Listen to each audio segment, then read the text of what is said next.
ওই এনামুল হাসান নূর বাবা ওই যশোর থেকে এসেছে ক্রিকেট খেলা করতে, কিন্তু মনে মনে চাচ্ছে আমি যদি একটু খেলতে পারতাম। কিন্তু কি কথা বলবো, কেউ কি বলছে না বাবা খেলো। তিনি কি করে খেলে বলো। আব্বা জান বাবা শোন, বাবারে খেলা হতে হতে আবার থেমে গেল। চতুর সাইডে যেখানে থাকবে লক্ষ লক্ষ মানুষ, চতুর সাইডে হাততালি দিবে, আহারে কি মজা হবে। কিন্তু না গো, ওই প্রেসের দোকান বন্ধ বলে বাবা কিছু অ্যারেঞ্জ করা যায়নি বাবা।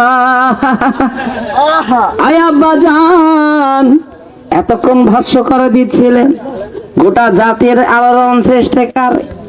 আহারে বাবা মনোয়ার হোসেন মুমিন, কত সুন্দর চেহারা রে তার। এই গুটি গুটি কথাই, গুটি গুটি মুখে যে কথাগুলো বলতেছিল, ওই বাঁশ গাছগুলো কথাগুলো শুনি আর দোল দোল করছিল বাবা।